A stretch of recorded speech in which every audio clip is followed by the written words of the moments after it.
भगवते वासुदेवाय। हरे कृष्णा। तो अभी एकादशी आ रही है और एकादशी के व्रत की अनेकों महिमा हैं। तो आज हम आने वाली एकादशी के व्रत के महात्म्य के विषय में और उसके नियम के विषय में कुछ चर्चा करेंगे। तो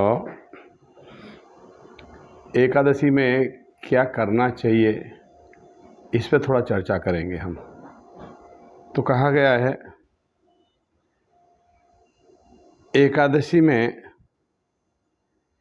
असत्य भाषणम द्यूतम दिव्या स्वपंचमैथुनम एकादश्याम न कुर्वीत उपवास परो नरः।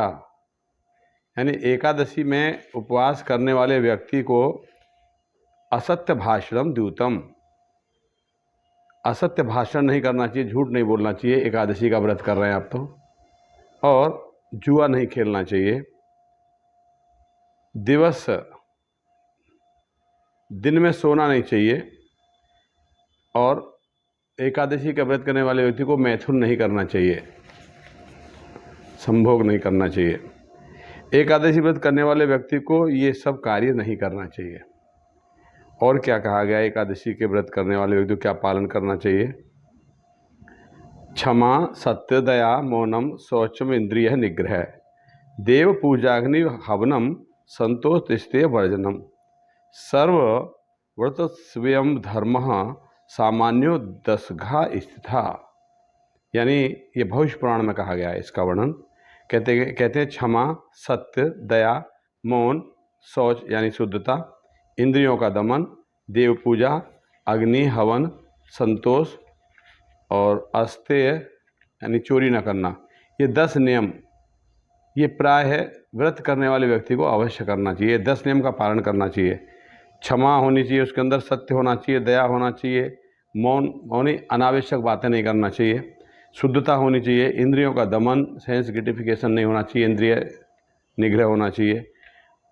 देव पूजा की आवश्यकता नहीं है उस समय। अब एकादशी व्रत कर रहे हो तो आपको वो इनफ है एकादशी व्रत। अग्नि के हवन की भी आवश्यकता नहीं है करने की। आपको संतोष रखना चाहिए वो दिन, सेटिस्फाइड।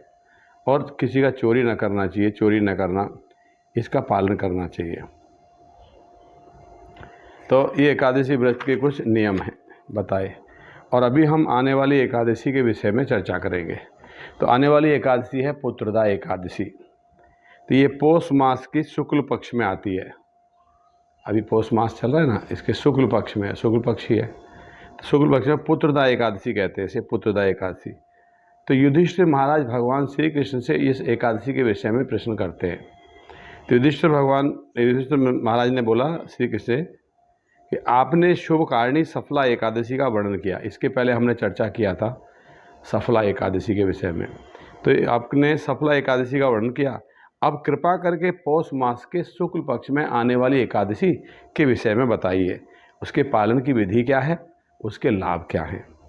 तब भगवान श्री कृष्ण ने कहा, हे राजन, उसका नाम है पुत्रदा एकादशी और वो समस्त प्रकार के फलों को प्रदान करने वाली है। मुख्य रूप से जिन गृहस्थों को पुत्र प्राप्ति की कामना है, अगर वो पुत्रदा एकादशी बड़े मनोयोग से करते हैं और श्रद्धा के साथ करते हैं तो निश्चित रूप से उनको पुत्र की प्राप्ति होती है। तो इस एकादशी की कथा बताते हुए भगवान श्री कृष्ण युधिष्ठिर से इसकी कथा बताते हैं। इसकी कथा किस प्रकार से है। इसकी कथा आती है, एक राजा हुआ करते थे, उनका नाम था सुकेतुमान, और वो चंपापुरी नाम की नगरी में रहते थे, है ना। भद्रावती नदी उसमें नगरी में रहते थे, भद्रावती नगरी में। और उनकी पत्नी का नाम था चंपा। सुकेतुमान की पत्नी का नाम था चंपा और रहते थे भद्रावती नगरी में। अब उनके कोई संतान नहीं थी, इसलिए पति पत्नी बहुत चिंतित रहते थे कोई संतान न होने के कारण। तब एक बार क्या हुआ, राजा शिकार करने के लिए जंगल में गए। तो जंगल में, घने जंगल में बहुत दूर तक वो शिकार के लिए चले गए। देखिए, पहले राजाओं को शिकार करने के लिए राइट थे, अधिकार थे। कोई कहता है राजाओं को पहले अधिकार क्यों दिए गए थे, राजा शिकार क्यों करते थे, पशु हत्या होती थी। तो वो हत्या एक अच्छे कार्य के लिए करते थे, क्योंकि वो प्रैक्टिस करते थे अपने शौर्य के लिए, अपने वीरता के लिए, अपने शौर्य के लिए, अपने युद्ध कौशल के लिए वो प्रैक्टिस किया करते थे। जैसे आप देखते हैं कि मेडिकल साइंस में कुछ जीवों के ऊपर एक्सपेरिमेंट किया जाता है ऑपरेशन करने के लिए, है ना। तो इसलिए राजाओं को छूट थी आखेट करने की, शिकार करने की। तो शिकार करने के लिए जंगल में गए, बहुत दूर तक चले गए। तब उन्होंने वहाँ पे उनको घूमते घूमते बहुत समय निकल गया, तो उनको बहुत प्यास लगी हुई थी। तो उन्होंने पानी के लिए इधर उधर घूमने लगे, तो एक सुंदर सा उनको सरोवर दिखाई दिया।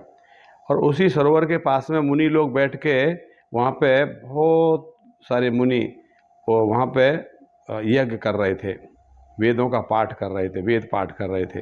सुंदर आश्रम बने हुए थे और वेद पाठ कर रहे थे। तब राजा ने वहाँ घोड़े से उतर के सभी मुनियों को बारी बारी से सबको यथाउचित प्रणाम किया, सबको दंडवत किया। और तब वो मुनि कहने लगे, हे राजन, हम आपसे प्रसन्न हैं। तो राजा बोलने लगे कि हे मुनिवर, आप लोग कौन हैं और यहाँ पर किस लिए एकत्र हुए, आप यहाँ पर क्यों एकत्र हुए, आप कौन हैं।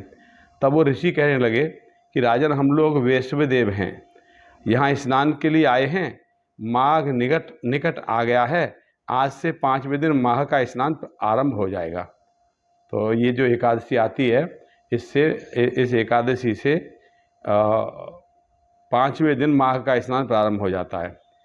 तो ये पुत्रदा एकादशी के दिन, तो इस वर्ष पुत्रदा एकादशी आ रही है 10 तारीख को, 10 जनवरी 2025 को इस वर्ष पुत्रदा एकादशी आ रही है, जो व्रत करने वाले मनुष्यों को पुत्र देती है। ये ऐसी एकादशी है जो इसका व्रत का पालन करते हैं, उनको पुत्र की प्राप्ति होती है।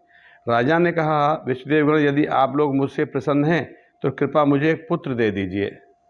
तो मुनि बोले, राजन, आज के ही दिन पुत्रदा नाम की एकादशी है, इसका व्रत बहुत विख्यात है, तुम आज इसका उत्तम व्रत का पालन करो। तो महाराज भगवान केशव के प्रसाद से तुम्हें अवश्य पुत्र प्राप्त होगा। तो ये एकादशी नारायण के लिए की जाती है, केशव के लिए की जाती है, विष्णु के लिए की जाती है। तो कहने लगे आपको पुत्र प्राप्त होगा। तो भगवान श्री कृष्ण कहते हैं, हे युधिष्ठिर, इस प्रकार उन मुनियों के कहने से राजा ने उत्तम व्रत का पालन किया। महर्षियों के उपदेश के अनुसार उसने विधि पूर्वक पुत्रदा एकादशी का व्रत का अनुष्ठान किया। फिर द्वादशी को इसका पारण किया उचित समय में। तो द्वादशी एकादशी के नेक्स्ट द्वादशी को पारण का भी एक निश्चित समय होता है, वो कैलेंडर में आपको मिल जाएगा। कितने बजे से कितने बजे के बीच में भगवान को भोग लगा के अन्न प्रसाद लेना है, नहीं पारण करना है। फिर उसने द्वादशी को पारण करने के बाद मुनियों के चरणों में बारंबार नमस्कार करते हुए राजा अपने घर आ गया। तब उसके कुछ समय के पश्चात उनकी रानी गर्भवती हुई और उन्होंने एक पुण्यात्मा राजा को तब तेजस्वी पुत्र प्राप्त हुआ, जिसने अपने गुणों से पिता को संतुष्ट कर दिया। एक बहुत सुंदर बालक, बड़ा आचरणवान बालक प्राप्त हुआ, जो राजा का एक योग्य उत्तराधिकारी बना। तो इसलिए युधिष्ठिर महाराज से कह रहे हैं कृष्ण, हे राजन, पुत्रदा एकादशी का व्रत उत्तम व्रत अवश्य करना चाहिए। मैंने समस्त मानव जाति के हित के लिए तुम्हारे समक्ष इसका वर्णन किया है। तो कह रहे हैं भगवान कृष्ण कि मैंने सबके हित के लिए तुमको एक कथा बताई है। जो मनुष्य एकाग्रचित्त होकर, एकाग्रचित्त मतलब भगवान में ध्यान लगाते हुए पुत्रदा एकादशी का व्रत करते हैं, वे इस लोक में पुत्र पाकर मृत्यु के पश्चात स्वर्गगामी होते हैं। इस महात्म्य को पढ़ने और सुनने से अग्निष्टोम यज्ञ का फल मिलता है। तो ये एकादशी की कथा को पढ़ने या सुनने से भी हमको फल प्राप्त होता है। तो यहाँ हमने देखा, आज जो हमने कथा बताया एकादशी का, पुत्रदा एकादशी इसका नाम है।